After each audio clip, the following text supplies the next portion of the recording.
Hello and welcome to Lovneesh sir की class.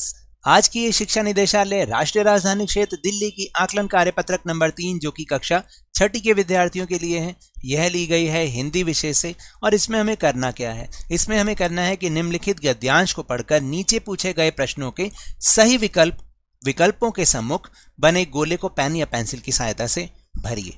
तो चलिए जल्दी से गद्यांश को पढ़ते हैं और समझते हैं और फिर प्रश्नों के उत्तर देने का प्रयास करते हैं।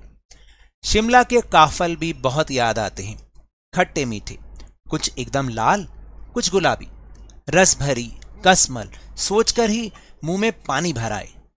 चेस्टनट एक और गजब की चीज, आग पर भुने जाते और फिर छिलके उतारकर मुंह में। चने जोर गरम और अनारदाने का चूर्ण।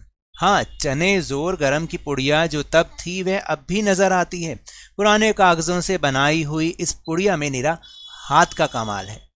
नीचे से तिरछी लपेटते हुए ऊपर से इतनी चौड़ी कि चने आसानी से हथेली पर पहुंच जाएं। कुछ बच्चे पुड़िया पर तेज मसाला बुरकवाते पूरा गिरजा मैदान घूमने तक यह पुड़िया चलती। एक एक चना पापड़ी मुंह में डालने और कदम उठाने में खास ही लय रफ्तार थी। छुटपन में हमने शिमला रिज पर बहुत मजे किए हैं, घोड़ों की सवारी की है। शिमला के हर बच्चे को कभी ना कभी यह मौका मिल ही जाता था। हम जाने क्यों घोड़ों को कुछ कमतर करके समझते, उन पर हंसते थे। ननिहाल के घोड़े खूब हिष्ट पुष्ट और खूबसूरत, उनकी बात फिर कभी। तो अब आपने ये गद्यांश को पढ़ के समझ लिया होगा जैसे मैंने आपको समझाया। अब इन प्रश्नों के उत्तर करने का प्रयास करते हैं। पहला प्रश्न है कि लेखिका ने शिमला रिज पर कब में मजे किए थे, मतलब कौन से समय में मजे किए थे? छुटपन में, लड़कपन में, बचपन में या किशोरों में? तो देखिए यहां पर जो लिखा हुआ है ऊपर गद्यांश में, अभी हमने पढ़ा ना, छुटपन में। ठीक है, फिर है हष्ट पुष्ट और खूबसूरत घोड़े कहाँ के होते थे? दादा के, फूफा के, ननिहाल के या फिर चाचा के? तो सही उत्तर है ननिहाल के। कहाँ के काफल बहुत याद आते थे? पटना के, शिमला के, लखनऊ के या फिर भोपाल के?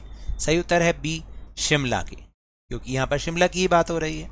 चना जोर गरम की पुड़िया किससे बनाई जाती थी? नए कागजों से, पुराने कागजों से, सादे कागजों से या फिर लिखे हुए कागजों से?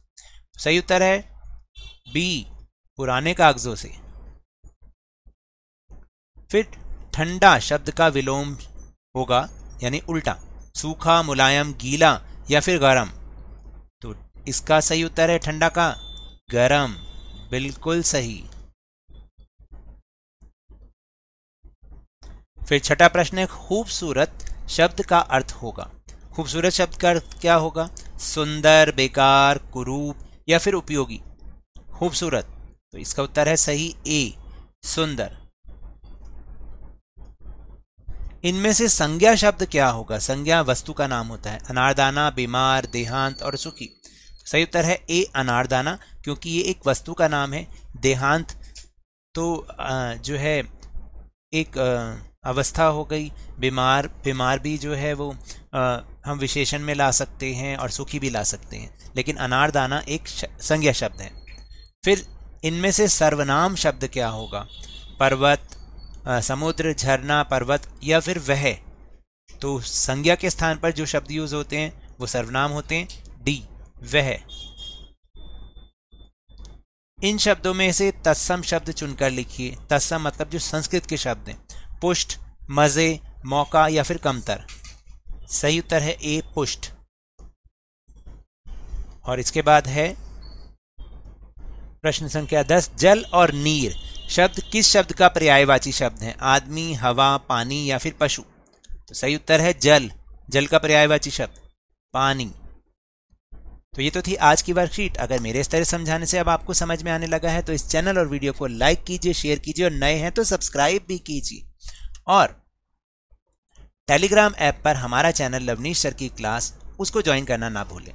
तो मिलते हैं अगले वीडियो में, तब तक के लिए बहुत बहुत धन्यवाद।